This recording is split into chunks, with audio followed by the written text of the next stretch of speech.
जय हिंद साथियों, UPR coaching में आपका हार्दिक स्वागत है।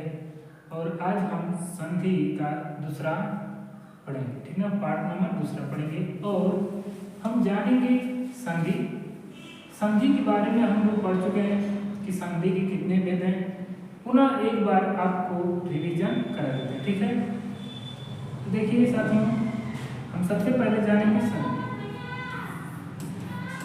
संधि क्या है? संधि के कितने भेद होते हैं? ये भेद तो बताएंगे। भेद कितने होते हैं? 3 होते हैं। कौन कौन से होते हैं? तो हम आपको बताए थे कल कि संधि के जो भेद हैं इसको याद करना बड़ा ही सिंपल है। क्या है? बहुत सिंपल है। देखिए, हम आपसे कल बताए थे कि क से लेकर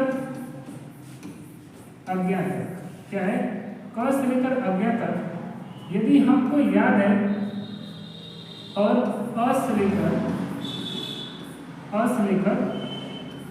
आज बताएंगे अ से अ तक क्या है, तो इसको क्या बोलते हैं? और इन दोनों को मिला देंगे तो क्या बोलते हैं? तो हम जानते हैं सबसे पहले हमारा क्या होता है, अ से लेकर अ तक को हम बोलते हैं स्वर। क्या बोलते हैं? स्वर बोलते हैं। और क से लेकर अज्ञा तक को क्या बोलते हैं? तो बताएंगे व्यंजन बोलते हैं। क्या बोलते हैं? व्यंजन बोलते हैं। और इन दोनों को मिला दें तो हमारा क्या मिलता है? विसर्ग मिलता है। क्या मिलता है? विसर्ग। क्या बोलेंगे इसको? विसर्ग। अब देखिए, जो संधि के भेद होते हैं कितने होते हैं? तो बताएंगे 3 होते हैं। कितने होते हैं बाबू? तो बताएंगे 3। तो पहला क्या हो जाएगा आपका? व्यंजन। क्या हो जाएगा? व्यंजन संधि। क्या हो जाएगा? व्यंजन संधि। और दूसरा का क्या हो जाएगा? स्वर संधि। क्या बताएंगे? स्वर संधि। और तीसरा का क्या हो जाएगा हमारा? विसर्ग संधि। क्या हो जाएगा? विसर्ग संधि। क्या बताएंगे?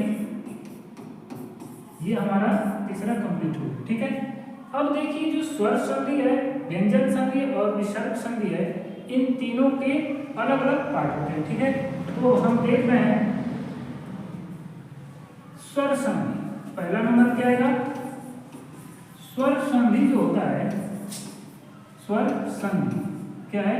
जो हमारा स्वर संधि है इसके कितने भेद होते हैं? तो बताएंगे कि इसके 5 भेद होते हैं। कितने भेद होते हैं बाबू? तो बताएंगे 5। कितने बताएंगे? 5 को भेद होते हैं। पहले नंबर पर आपका आता है, देखिए क्या पहला आता है? दीर्घ। क्या होगा? पहले नंबर पर आपका आता है दीर्घ संधि। क्या बताएंगे? दीर्घ संधि। और दूसरे नंबर पर हम बताए थे गुण संधि। क्या हो जाएगा? गुण संधि। और तीसरे नंबर पर हम बताए थे आपको वृद्धि संधि। क्या बताए थे? वृद्धि संधि, ठीक है। क्या होता है? वृद्धि संधि। और चौथे नंबर पर आपका आता है यण संधि। क्या आता है? यण संधि। क्या बताएंगे? यण संधि, ठीक है। और आपका 5वें नंबर पर आपका आता है अयादि संधि। क्या बताएंगे? अयादि संधि। क्या होता है? अयादि संधि, ठीक है बाबू। अब देखिए, ये तो हमारे 5 हो गए स्वर संधि के भेद। तो हम पहले नंबर पर क्या बताएं आपको? हम आपको पहले नंबर पर बताएं दीर्घ संधि, दूसरे पर गुण संधि, तीसरे नंबर पर वृद्धि संधि, चौथे नंबर पर यण संधि और 5वें नंबर पर अयादि संधि। कितने बताए? 5। तो देखिए, स्वर संधि के कितने भेद होते हैं? तो बताएंगे बबुआ कितना होता है? 5 होता है। क्लियर है? अब हम इनके अंदर पढ़ते हैं। दीर्घ संधि में कहां से कहां तक पढ़ना है, गुण संधि में कहां से कहां तक पढ़ना है, और वृद्धि संधि में कहां से कहां तक पढ़ना है। और उदाहरण सहित हम लोग क्या करेंगे? इसको आज कंप्लीट करेंगे, ठीक है। तो अब हम पढ़ते हैं दीर्घ संधि। क्या बताएंगे? दीर्घ संधि। जो दीर्घ संधि है, क्या है? दीर्घ संधि।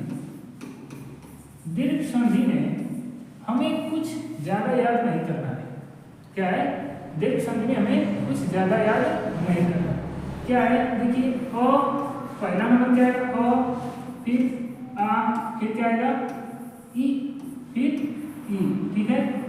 अब देखिए फिर क्या होता है उ, फिर क्या हो जाएगा उ, ठीक। और इसमें देखिए हमारा जो आता है लास्ट में री आता है, क्या आता है री आता है, ठीक है। जब री की बात आएगी तो हम वहां पर आपको बताएंगे, इसका अलग से एक वीडियो बनाकर आपको देंगे, ठीक।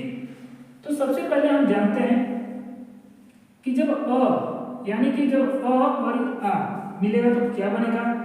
देखो बाबू इसमें बहुत ही इजी है, यानी कि हम आपसे कहें कि यू, तो ये देखिए क्या है अ और क्या मिल गया आ, ठीक है।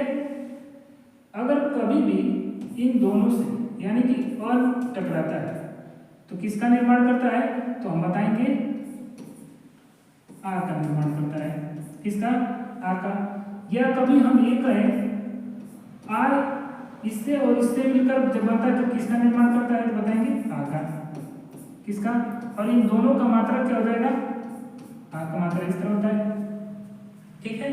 देखिए अगर अ प्लस अ आ जाए तब हमारा क्या बनेगा बड़ा वाला, आ प्लस आ जाए तब क्या बनेगा बड़ा वाला, या अ प्लस आ जाए तब क्या बनेगा बड़ा वाला, यानी कि अ प्लस आ जाए तब क्या बनेगा बड़ा वाला आ बनेगा, ठीक है। अब हम देख रहे हैं कि छोटी ई क्या जाए आपका, छोटी ई और बड़ी ई आ जाए तब क्या बनेगा हमारा। तो यहाँ पर देख रहे हैं कि जो छोटी ई है, जो छोटी ई है अगर हमारा ई आ जाए और इसमें छोटी ई आ जाए तब क्या बनेगा, तो हम बताएंगे फिर भी दोनों हालों में क्या बन जाएगा हमारा बड़ी ई का निर्माण करेगा, किसका निर्माण करेगा, हमेशा बड़ी ई का ही निर्माण करता है, किसका निर्माण करेगा बड़ी, ठीक है। किसका निर्माण कर रहा है बड़ी का निर्माण कर रहा है, ठीक। अब हम बात करें ऊ की, जब छोटा ऊ और बड़ा ऊ मिलता है तो क्या बनता है हमारा, तो हम बताएंगे बड़ा ऊ बनता है, क्या बनता है बड़ा ऊ, और इसका मात्रा इस तरह होता है, ठीक। लेकिन अब ये कहेंगे कि जो हमारा बड़ा ऊ है प्लस बड़ा ऊ है उसका क्या बनेगा, तो बताएंगे बड़ा ऊ बनता है और इसका मतलब क्या होता है बड़ा, ठीक। अब हम बात करेंगे अगले